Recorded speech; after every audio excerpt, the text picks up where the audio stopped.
the Mishna Yomis for the Matzah Shabbos, that's Shabbos Kodesh of Chukas Balak, in the second parak of Masechta Succa, learning Mishnah Dalid and Hey, sponsored Ilui Nishmas, Rabbi Yerachmiel Gershon ben Rabbi Tzvi Yehuda Lefush Leimer Felio Moshe ben Chayesara, sponsored by the Fisher family, Ilui Nishmas Basi Bas Rabbi Shlomo ben Avram Alevi Perel Bas Ruvain, and by Yoel Klugman and family.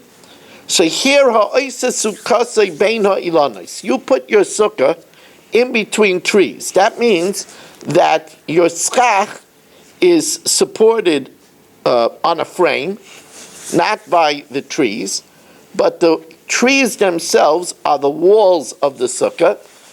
They are tied down so that they won't sway in the wind. So, ilanos defanasla, the trees are its walls. Kshera, that sukkah is kosher, and the sukkah is kosher.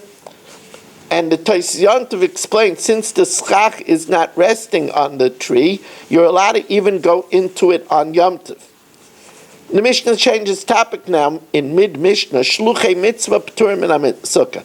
Those that are on a mission of mitzvah, let's say that they're going to ransom captives, so since they're oisik b'mitzvah, they're patim in a mitzvah, and they don't have to sit in the sukkah. Similarly, chaylin u'mishamsheim, sick people, lo yaleinu, and their aides, the Jewish aides, p'tur min sukkah, they're exempt from the sukkah.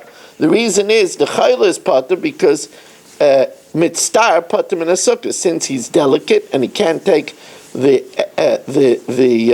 atmosphere in the sukkah. It's too much out in the outside, so he's exempt from the sukkah. He needs his more comfortable bed in the house. He's exempt.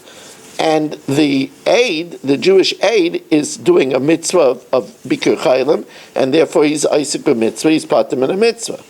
Oichlin v'shoisin arai chutz l'sukkah. You could eat and drink a snack outside of the sukkah. Generally, the din is, by sukkah teishvu ke'ein teduru. You only have a mitzvah to live in it like you live in your house. Since you eat a snack outside of your house, you can eat a snack outside of the sukkah.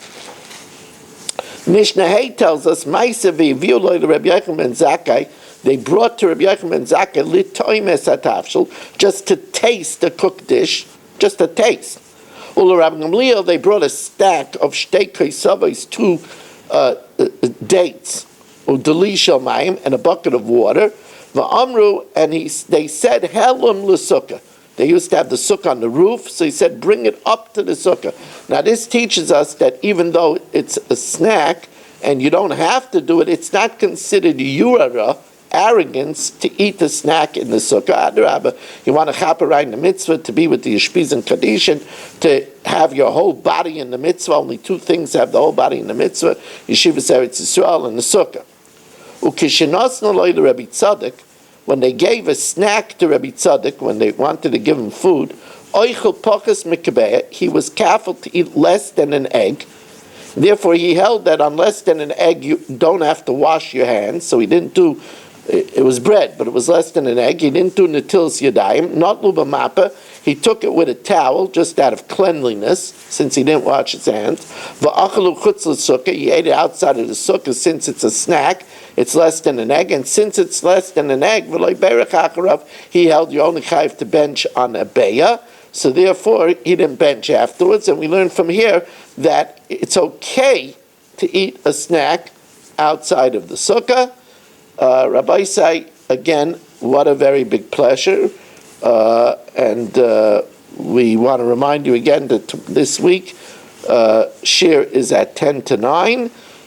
We are looking for a sponsor for this week's Chumash share, 718-916-3100,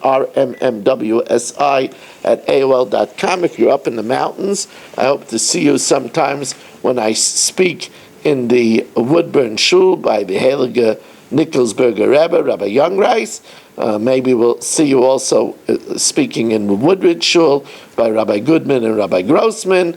And thank you for joining us, and have a good Tavach.